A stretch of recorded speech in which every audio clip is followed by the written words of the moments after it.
Anda kembali di Anyus Pagi, pemirsa. Peringatan Hari Guru Nasional di Pemalang, Jawa Tengah disambut aksi demonstrasi besar-besaran.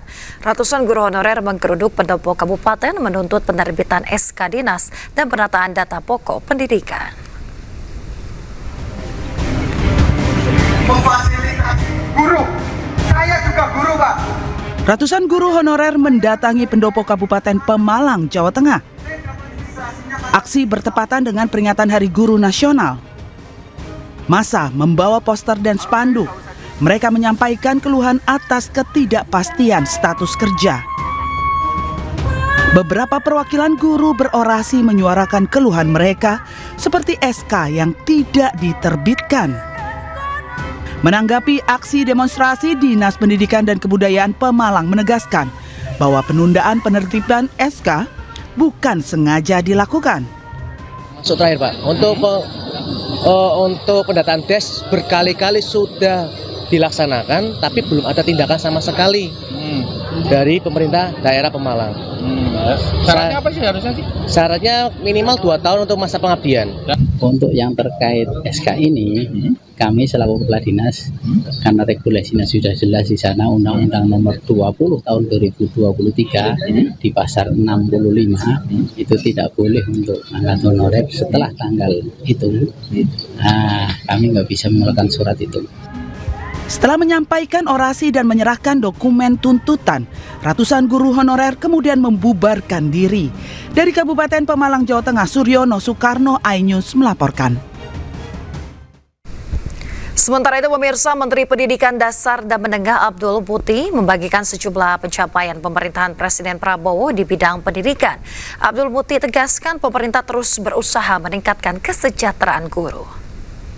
Pemerintah menyadari berbagai insentif dan tunjangan untuk guru belum sebagaimana yang diharapkan. Tetapi pemerintah berkomitmen untuk berbuat yang lebih baik lagi. Tahun 2026, kesempatan melanjutkan studi dengan beasiswa dibuka untuk 150.000 guru. Tunjangan guru honorer dinaikkan dari Rp300.000 per bulan menjadi Rp400.000 per bulan. Tugas administrasi guru dikurangi. Kewajiban mengajar tidak mutlak 24 jam. Ada 1 hari belajar guru dalam sepekan. Pemirsa, selama 1 tahun menjabat, Presiden Prabowo telah merealisasikan sejumlah janjinya kepada guru, di antaranya.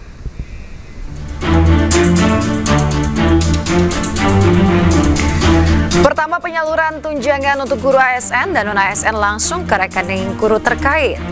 Tunjangan guru non-ASN kini naik jadi 2 juta per bulan. Sementara guru ASN mendapat tunjangan sebesar 1 kali gaji.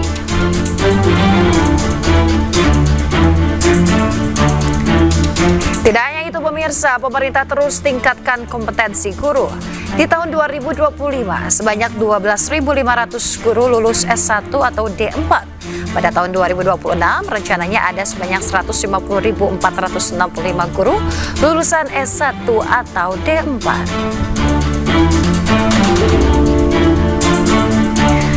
Pemerintah juga akselerasi sertifikat pendidik. Rencananya di masa pemerintahan Presiden Prabowo, seluruh guru sudah mengantongi sertifikat pendidik.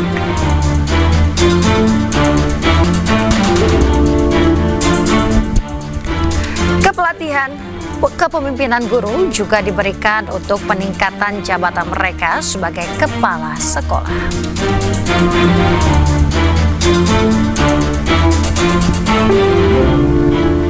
Pemirsa, nasib pilu dialami seorang wanita hamil bernama Irene Sokoy dari Jayapura, Papua. Irene bersama bayi di dalam kandungannya meninggal dunia usai ditolak oleh 4 rumah sakit.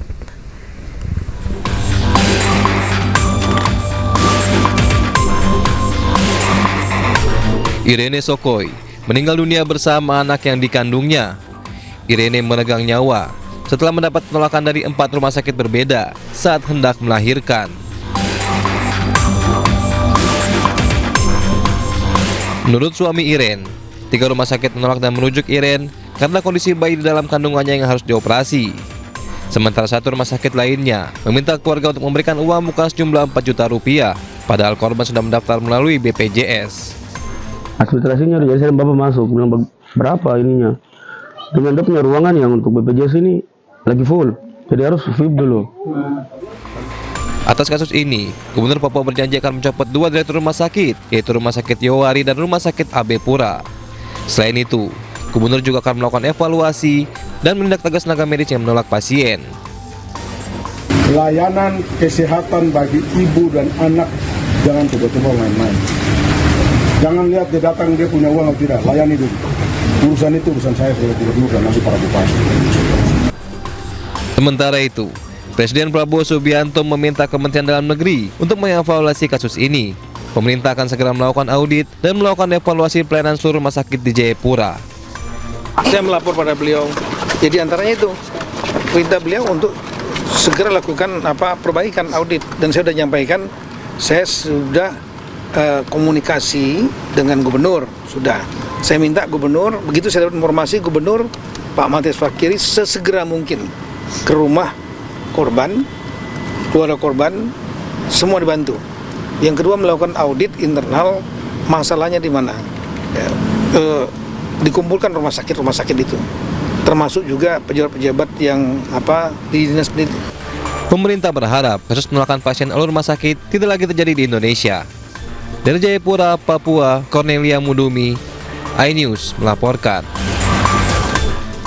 Kita ke informasi lain, pemirsa. Presiden Prabowo Subianto memberikan rehabilitasi kepada ex-dirut ASDP Ira Puspadewi. Selain Ira, rehabilitasi juga diberikan kepada 2 orang di jajaran ASDP, yakni Muhammad Yusuf Hadi serta Hari Muhammad Adi Caksono.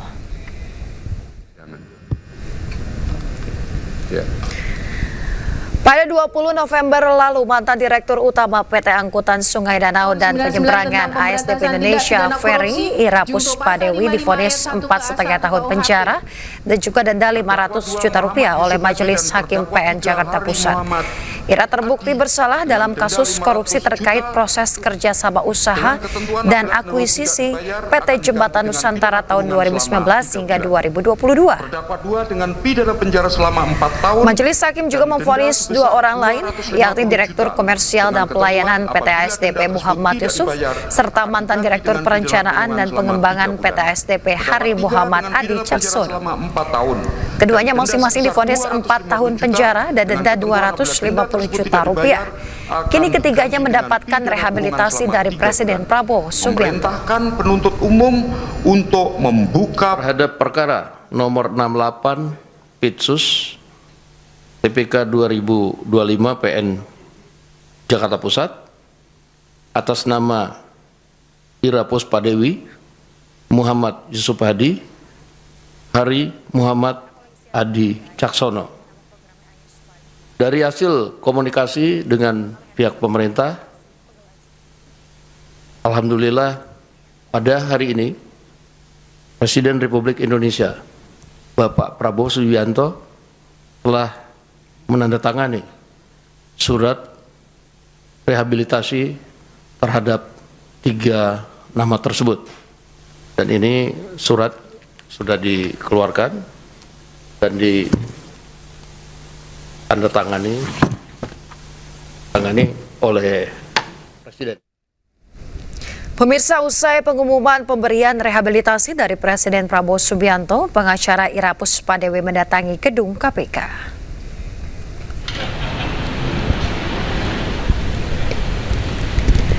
Susilo Aribowo, pengacara ex-dirut ASDP Ira Puspadewi, menyebut kedatangannya ke Gedung Merah Putih KPK untuk mengecek apakah lembaga anti rasuah telah menerima surat rehabilitasi atau belum.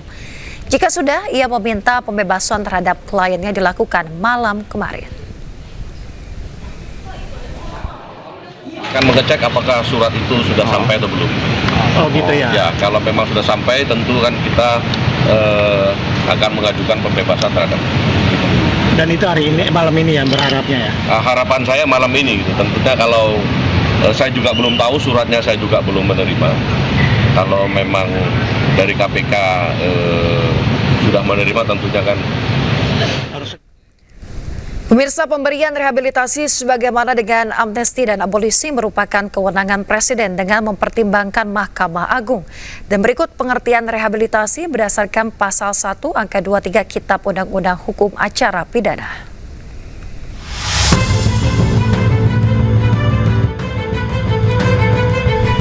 Rehabilitasi adalah hak seseorang untuk mendapat pemulihan haknya dalam kemampuan, kedudukan, dan harkat serta martabatnya yang diberikan pada tingkat penyidikan, penuntutan, atau peradilan.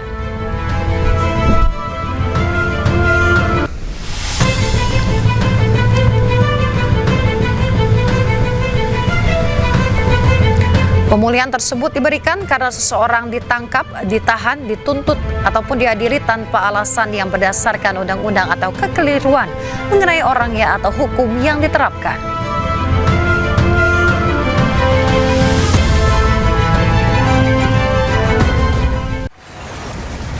Saatnya NZ tentukan arah.